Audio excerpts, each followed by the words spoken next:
नमस्कार, आपके साथ मैं राजेश पुनः मौजूद हूँ एक अन्य नया साक्षात्कार को लेकर के। हमारे साथ खास बातचीत करने के लिए जानकी जी मनहस है, जो कि भारतीय जनता पार्टी के पाडर मंडल के मंडल प्रधान हैं। आज इनसे पाडर के बहुत सारे मुद्दों पे बात होने वाला है और सबसे पहले बात करेंगे हम शेड्यूल ट्राइब को लेकर के, और बधाई भी देना चाहेंगे और कुछ जानना भी चाहेंगे। बधाई देना चाहेंगे कि पाडर की जो बड़ी लंबी डिमांड थी वो पूर्ण हुई, और जानना ये चाहेंगे कि एसटी की जो सर्टिफिकेट है वो पाडर में कब से इशू होगा। जानकी जी, सबसे पहले बहुत बहुत धन्यवाद समय देने के लिए और बहुत बहुत बधाई। और ये जानना चाहेंगे कि युवा लोग जो है काफ़ी एक्साइटेड है अभी, और अप्लाई भी ऑनलाइन बहुत सारे लोग कर रहे हैं एसटी ट्राइब को लेकर के, इस जो सर्टिफिकेट है उसके लिए। लेकिन पीछे हमने देखा था कि वो रिजेक्शन आ रहा है। रीज़न ये बताया जा रहा है कि उनके पास कोई प्रॉपर गाइडलाइन अभी तक नहीं आई है। तो मैं आपसे ये जानना चाहूँगा कि कब तक इस चीज़ को ग्राउंड लेवल पर जो है इम्प्लीमेंट किया जाएगा। राजेश जी, पहले तो आपका धन्यवाद करते हैं कि आप हमेशा पार्टी की जितनी भी समस्याएं हैं उनको उभारते हैं, इसलिए आपका बहुत बहुत धन्यवाद। पार्टी की जनता को इस शेड्यूल ट्राइब तोहफे की बहुत बहुत बधाई। आपको भी इसकी बधाई। हम जो आपने बताया कि कब से ये शुरू होने वाला है, इसी सिलसिले में कुछ दिन पहले हम हमारे पूरे पार्टी की टीम सुनील जी की अध्यक्षता में दयाल जी साहब से मिली थी। उनका हमने शेड्यूल ट्राइब देने पे उनका धन्यवाद भी किया। साथ में हमने ये भी वहाँ रखी कि जल्दी से जल्दी ये नोटिफिकेशन जारी कर दिया जाए ताकि सर्टिफिकेट हमारे यहाँ युवाओं को मिले, क्योंकि मार्च के महीने में बहुत सारी पोस्टें निकल रही है, इसमें ये सर्टिफिकेटें लगी। वहाँ हमें अलजी साहब ने बताया था कि इसकी हमारे जितने स्टेट में जहाँ जहाँ भी ये एसटी मिला है, जिसमें पहाड़ी है बाकी समुदाय हैं, उस पर लंबा नहीं जाना चाहूँगा, तो उन्होंने बोला इसका सारा आंकलन करके तो हम जल्दी मार्च महीने में ही शुरू कर देंगे ताकि सबको ये सर्टिफिकेट मिले और इससे जो ये सुविधा मिली है, ये जो तोहफा मिला है, इसका बेनिफिट मिल सके। अभी हम देखेंगे कि एक चीज़ जो है उस पर देखेंगे कि अगर ऑनलाइन जो है पोर्टल पे वो चढ़ चुका है, तो कहीं ना कहीं देरी सिर्फ इस चीज़ की है कि एक ऑर्डर निकाल दिया जाए और तहसीलदार को, ताकि वो इशू कर ले। क्योंकि ऑनलाइन जब पोर्टल में जाते तो पार्टी ट्राइब ऑप्शन आ गया है, तो सिर्फ इस चीज़ की आवश्यकता है कि तमाम तहसीलदारों को जो है ये डायरेक्ट किया जाए और इशू सर्टिफिकेट कर दिया जाए। तो इस चीज़ पर आप क्या कहेंगे, और आपकी पार्डर मंडल की टीम की और सुनील शर्मा जी की इस चीज़ को थोड़ा जल्दी करने में, थोड़ा जल्दी, क्योंकि आपने कहा कि जैसे बहुत सारी पोस्ट जो है मार्च महीने में निकल रही है, तो कहीं ना कहीं जितना जल्दी इशू हो तो हमारे पार्टी के लोग कम से कम और अन्य कम्युनिटी के लोग भी जो इसका लाभ ले सकें। हमने इसके लिए, मैंने जैसे कि पहले भी बताया, जम्मू जाकर स्टेट में भी हम गए थे, बड़ा जोर लगाया है। थोड़ा हमारा जो वहाँ से हमें जो आश्वासन मिला, इसमें जैसे अपना पहाड़ी क्षेत्र है, पहाड़ी लोगों को जो स्टेटस मिला है, इनकी सबकी हदबंदी जो देखनी है कि कौन समुदाय कहाँ तक है, उनका कहाँ तक कौन कौन इसमें आते हैं। जैसे अपना गद्दा ब्राह्मण है, फिर ये पहाड़ी हैं, बाकी भी और समुदाय हैं उनके, क्योंकि हमारे स्टेट लेवल पे एक इकट्ठा सबका निकलेगा, क्योंकि वो इकट्ठा निकलेगा। हालांकि उनका हदबंदी, उनका जो एरिया है, मैं आपके माध्यम से भी यहाँ से भी कहना चाहता हूँ कि हमारा जो सब डिवीजन पार्डर है, इसकी हदबंदी भी की हुई है। और पार्डरी ट्राइब जो इस एरिया में रहते हैं, यहाँ तो आसान है, लेकिन जो जैसे पहाड़ी हैं, बाकी हमारे दूसरे समाज हैं, उनका जो आइडेंटिफिकेशन करना, उसमें थोड़ा सा समय लगेगा, उसी के लिए थोड़ा टाइम लग रहा है। बाकी हमने तो हर टेबल पे अपनी बात रखी है कि जल्दी से जल्दी हमें इसका लाभ मिले और ताकि हमारे लोगों को इसका बेनिफिट मिले। चलिए, हम उम्मीद करेंगे कि जल्दी, जैसे इन्होंने कहा कि उसका भी आइडेंटिफाई करना है, बहुत सारा एरिया है, तो जैसे ही आइडेंटिफाई होता है तो लोगों को इस चीज़ का बेनिफिट मिलेगा।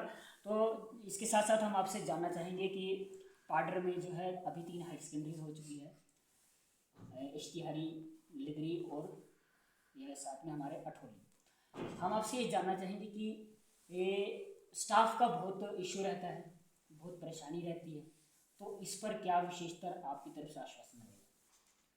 देखो, खासकर क्योंकि अभी एजुकेशन इस साल का जो सिस्टम है, एजुकेशन जो सेशन है वो भी मसा स्टार्ट हो रहा है, तो हम चाहेंगे इसको स्टार्टिंग में ही जो हल किया जाए ताकि बच्चों को जो है अच्छी शिक्षा मिल पाए।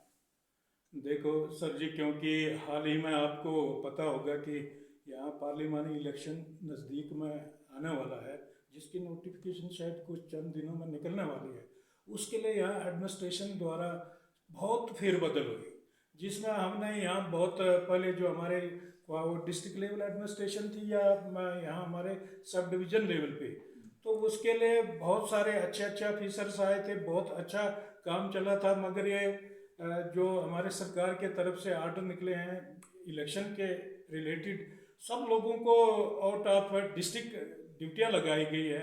हाल ही में हमारे एजुकेशन में भी नए ऑफिसर आए, हमारे यहाँ सब डिवीज़न में भी सारे पूरी की पूरी जितनी सब डिवीज़न लेवल के हमारे एडमिनिस्ट्रेशन है वो सारी लगभग चेंज हो गई, नए आए।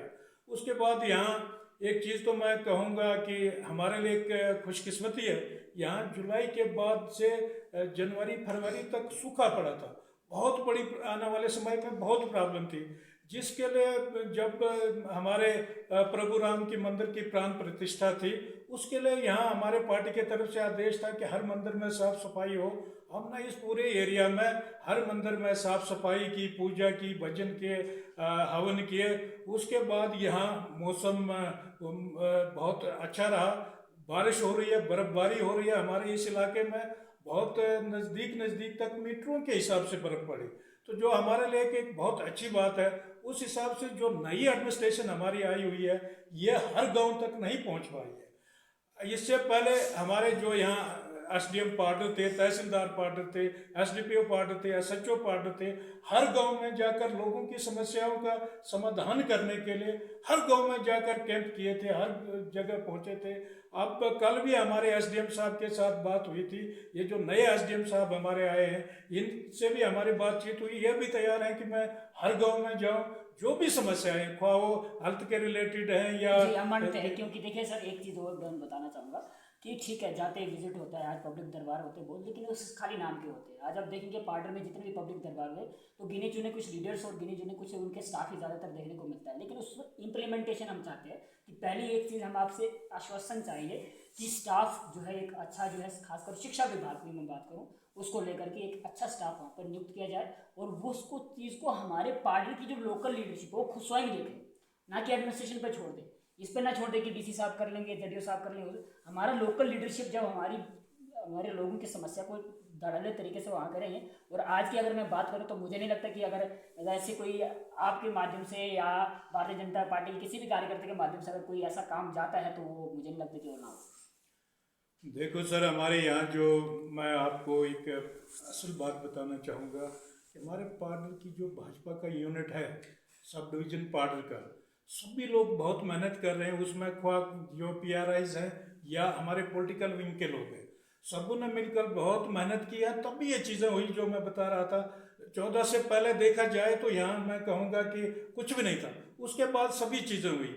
एक सब डिवीजन एडमिनिस्ट्रेशन का एक दूर दराज गांव में पहुंचना, मैं समझता हूं कि वहां के लोगों के लिए, और उनके साथ हम भी जाते हैं, ये नहीं कि हम उन पे ही छोड़ देते हैं, उनको वहां लेकर उनके द्वारा कार्रवाई करवाते हैं, और जो चीज़ रह जाती है हम अपने डिस्ट्रिक्ट डेवलपमेंट कमिश्नर साहब का भी बहुत आभारी हैं, उनका भी धन्यवाद करते हैं कि उन्होंने ऐसे पूरे हर गांव के लोगों को पूरे सबको बता के रखा है कि कोई भी समस्या हो आप एडमिनिस्ट्रेशन तक लाएं, और उस पर पूरी कार्रवाई होती है। जितना हमारे सब डिविजनल लेवल की एडमिनिस्ट्रेशन अगर एक दूर दराज क्षेत्र में पहुंचते हैं, गांव में पहुंचती है, पहले में देखा जाए तो 5-6 महीने के बाद पटवारी जाता था, कहीं भी मसले होते थे। आज रातों रात सब डिविजन लेवल की एडमिनिस्ट्रेशन जो हर गांव तक पहुंचती है, उसके लिए हम भी फॉलो करेंगे जितने भी समस्याएं हैं। आने वाले समय में मैंने क्या बोला कि अभी बर्फबारी हो रही थी, तो इस वजह से अभी तो एजुकेशन का सिर्फ सेशन शुरू होने वाला है, इसमें मैं आपको श्योरिटी दिलाता हूं कि हमारी पूरी टीम हर वक्त अपने माननीय सुनील शर्मा जी से हर वक्त उसके तालमेल में रहती है। उनके द्वारा बहुत सारे काम किए गए हैं, ऐसा कोई भी एरिया, ऐसा कोई घर, ऐसा कोई गाँव नहीं है कि जहाँ भाजपा पहुँचती नहीं है या एडमिनिस्ट्रेशन को पहुँचाती नहीं है। सर आपने पीआरआईज की बात की तो मैं वहाँ पर भी जाना चाहूँगा। पिछले 4-5 साल का अगर आप पीआरआईज का ट्रैक देखें, विशेषता जो है ग्रामीण स्तर को अगर विकसित करना है तो आरडीडी विभाग का एक ज़्यादा जो है रोल रहता है। तो ये देखने को मिलता है कि मटेरियल का पैसा जो है वो कहीं यूज़ ही नहीं हो रहा है, और अगर कहीं यूज़ हो रहा है तो कहाँ जा रहा है उसका भी पता नहीं चल रहा है। और जो लोग हैं 100 दिन का एक्ट है, एक्ट बना हुआ है, उसका लोगों को लाभ नहीं मिल रहा, किसी को 10 दिन मिल रहे, किसी को 20 दिन, और इस साल में तो सुनने को मिल रहा कि अभी तक पेमेंट्स तक रिलीज नहीं की जा रही है। तो इस पर क्या कहना चाहेंगे कि अगर एक मनरेगा एक्ट बनाया गया है और फिर दोबारा वहीं पर लोगों को उसकी पेमेंट्स ना हो, मटेरियल का पैसा गायब हो, मटेरियल का पैसा जो है लाखों करोड़ों के हिसाब से वापस कर दिया जाता है, क्या आपको नहीं लगता कि एक फेलियर है? देखो, इसमें जो मैं आपके ध्यान में लाना चाहूँगा कि सरकार की तरफ से जो पुराने टाइम में जो रूल रेगुलेशन थे, इस बार वो सारे चेंज कर दिए गए, जिसमें नया सिस्टम को ग्राउंड लेवल पे उतारने में कुछ समय लगता है, जिसमें पहले अंधाधुंध डिपार्टमेंट निकाल लेता था। क्योंकि अगर सही मानों में देखा जाए तो यहाँ 70 साल से जो गंद और बीमारी पड़ी हुई थी, अगर हम 70 साल के मरीज को एक ही हफ्ते में सारी दवाइयाँ दें तो मर जाते हैं, वो मरीज ही मर जाता है, ठीक नहीं होता है। एक बार हमारे डिस्ट्रिक्ट लेवल पे एक मीटिंग हुई थी, मैं आपको उदाहरण देना चाहूँगा कि वहाँ सुनील जी से किसी ने निवेदन करी कि ये चमचे से लेकर सगले तक जितने बर्तन हैं सारे इतने गंदे हैं कि इनमें खाना अच्छा नहीं बन सकता है, इन सबको आप दरिया में फेंक दो। तो सुनील जी ने उधर से जवाब दिया कि अब जब तक हमारे पास नए बर्तन नहीं हैं तो इनको रगड़ कर धोकर साफ करेंगे, तो तब जो बिल्कुल ही साफ नहीं होगा उसको फेंकेंगे। अगर हम एकदम सबको फेंक दें तो भूखे रह जाएंगे। तो मेरे कहने का भाव अर्थ यह है कि जिन मुद्दों की आप बात करते हो, इनको पहले सरकारों के टाइम में इतनी गंद भरी हुई है, इतनी गंद भरी हुई है कि अभी उसको सिस्टम को पटरी में लाने के लिए सारा चेंज हुआ है। चेंज हुआ, आपने कहा जानकी जी, आपने कहा कि इस पटरी को लाने के लिए टाइम, लेकिन मुझे लगता है कि जिस तरह से प्रधानमंत्री मोदी जी ने, यशस्वी भारत के जो प्रधानमंत्री है, उन्होंने जिस तरह से पंचायती राज को जम्मू कश्मीर में इम्प्लीमेंट कराया और मजबूत कराया और एक सरपंच को जो है फुल फ्लेज पावर्स दे दी, तो मुझे नहीं लगता फिर अलग, क्योंकि आज जहाँ भी चले जाओ एक सरपंच का हस्ताक्षर लगता है, तो एक जो है पंचायत जो है उनके माध्यम से सारा काम हो रहा है। तो फिर मुझे नहीं लगता कुछ चेंजिंग करने की आवश्यकता है, क्योंकि प्रधानमंत्री मोदी जी ने सारी पावर्स तो दे दी ना। एक सशक्तिकरण 3 टायर जो है सिस्टम पंचायती राज का जम्मू कश्मीर में हम कभी सोच भी नहीं सकते थे इम्प्लीमेंट हो, लेकिन वो कर दिया। लेकिन उसके बावजूद ये चीज़ दिखने को मिल रही, तो इसमें आप क्या कहेंगे? पहले वही तो मैं आपको बता रहा था ना राजेश जी, क्योंकि पहले अंधाधुंध था, सारा गायब हो जाता था। अब कोई भी सरकार का पैसा मिसयूज नहीं कर सकता है, जितना भी लेकिन मटेरियल यूज तो कर सकते हैं सर, यूज सरपंच हमारा है, सरपंच हमारा अगर सक्षम हो तो क्या यूज नहीं कर सकता? यूज करने में क्या दिक्कत है? उसकी ऑनलाइन सारे फॉर्मेलिटीज पूरी करने में इनको दिक्कत आई, क्योंकि कुछ हमारे जो पीआरआईज थे उनको भी उस सिस्टम का पूरा जानकारी नहीं थी, समझ नहीं थी, ना ही डिपार्टमेंट को थी। क्योंकि इसमें एमजी नरेगा में जो जीआरएस लगाए गए हैं वो लोग ऐसे लगाए गए हैं जो इन चीज़ों को नहीं समझ पाए। अब जो सिस्टम है पूरा पटरी पे आने वाला है, अब तो सारा जो नया तरीके से चलेगा। हमारे पास कुछ नेटवर्क की भी प्रॉब्लम रही, बिजली की भी प्रॉब्लम रही, उन ये सारी चीज़ें, एक तो कुछ लोग ऐसे उस वक्त हमारे जो पीआरआईज बना दिए गए थे, जो वो कंसेप्ट ही नहीं था कि इनके हाथ में क्या आएगा और कैसे किसको हम पीआरआईज बनाए। यह कहीं ना कहीं कुछ समाज की, कुछ पीआरआईज की और कुछ कमियां एडमिनिस्ट्रेशन की तरफ से भी रही। अब सारा सिस्टम जो है पटरी पे आ गया है। मैं ये समझता हूँ कि आने वाले समय में ये जो आप बता रहे थे कि कहीं कोई बिचौली ना खाए, बिचौली को हटाने के लिए ये सारा सिस्टम जो है पटरी पे लाया गया। तो कहीं ऐसा तो नहीं है कि बीच में बिचौली को नहीं मिल रहा है तो चलो जनता को भी नहीं मिला वापस ही चला जाए सारा? ऐसा तो कहीं नहीं है, सरकार का पैसा कोई भी खा नहीं सकता है। वापस जा रहा है। मेरा जो क्वेश्चन है सर ये है कि वापस क्यों जा रहा है, लोगों तक इम्प्लीमेंट क्यों नहीं, वापस क्यों जा रहा है? देखो मेरे भाई, मैं कहता हूं कि आज से पहले पूरा पार्टी का पैसा, एमजी नरेगा का पैसा मैक्सिमम चंद लोगों के घरों में लगा है, बिल्डिंगें बनी है, आप और हम बात जानते हैं। आज अगर वो साइड में जा रहा है, वहां पहुंच रहा है, अगर वहां वो कमी रही तो पेमेंट कहाँ से होगी? वही लोग चलाते जिसने काम किया है। ऐसा कोई हमारा मजदूर भाई नहीं है कि जिसने काम किया उसकी पेमेंट ना हो। कोई नाम का ठेकेदार किश्तवाड़ बैठकर या यहाँ गुलाबगढ़ में बैठकर तो मचेल या इश्तिहारी गंधारी की पेमेंट ढूंढता होगा, वो बीजेपी सरकार में नहीं मिलने वाली है। जो साइड में काम करेगा उसको पूरे के पूरे दाम मिलेंगे, उसके कहीं 25 पैसे की भी कमी नहीं है। मतलब हम ये मान के चले कि हमारे जो है पीआरआईज थे जो जिसको एडमिनिस्ट्रेशन को चलाना था, लेकिन कहीं ना कहीं वो समझ नहीं पाए अपनी शक्ति को, और एडमिनिस्ट्रेशन ने ही उनको जो चलाना शुरू कर दिया। कहीं ना कहीं यही तालमेल में रही होगी, ताकि क्योंकि अगर जैसे मैंने आपको पहले बता दिया कि सरपंचेस को डीडीओ पावर है, विदाउट सिग्नेचर सरपंचेस के पंचायत में पेमेंट्स रिलीज नहीं होती, ऐसा सुनने को मिलता है। क्या ये वास्तविकता या फिर सुनने का ही है? नहीं, ये तो देखो दूसरे लोगों पहले मैं का आपसे कहना। यही जानना चाहूंगा क्या ये सच्चाई है या फिर सुनने के लिए है? नहीं, मैं आपको ये बताना चाहूंगा कि ये सच्चाई नहीं है।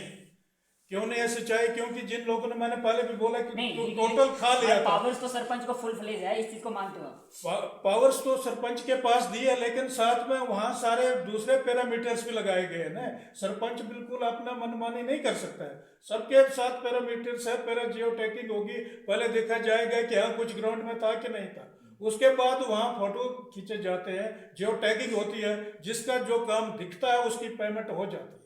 लेकिन उसको कराने का काम एडमिनिस्ट्रेशन और वो सरपंच का रहता है। मैं आपको क्या कह रहा हूं कि जिसने भी काम किया उसकी पेमेंट हुई है। नहीं हुई, इस साल अभी भी पेमेंट्स रिलीज नहीं हो रही, लोग लेबर्स की पेमेंट्स अभी तक रिलीज नहीं हो रही है। इस साल की बात कर इस रहा हूं। साल जो पहले हमारे जो पीआरआईज थे उनकी जो थी, अब वो तो यहाँ पंचायत डिसॉल्व हो गई है। नहीं, वीडियो कर सकता है, वीडियो को एडमिनिस्ट्रेटर बनाया गया है। वही मैं कह रहा हूँ कि उनकी पंचायत डिसॉल्व हो गई। वो पावर जो है वीडियो को दी है, वो सारे अकाउंट्स, वो सारे उसमें डीआईसी वगैरह लगती है, वो सारा कंप्लीट उसमें होने समय लगेगा। टाइम लगा है। लेकिन वो चीज़ें हो गई है। अब आने वाले इसी मार्च महीने में सारी पेमेंटें हो जाएगी, किसी का कोई बैलेंस नहीं रहेगा। चलिए, बहुत बहुत धन्यवाद। ये थे मंडल प्रधान जानकी जी मनहस, जो कि पाडर मंडल के मंडल अध्यक्ष है भारतीय जनता पार्टी के, और इन्होंने अपने हिसाब से जो है सारी चीज़ों पर जो है बात रखी। आपकी क्या राय है, कमेंट में ज़रूर अपनी राय दें। अभी आपसे विदा लेना चाहेंगे, फिर मिलेंगे। नमस्कार।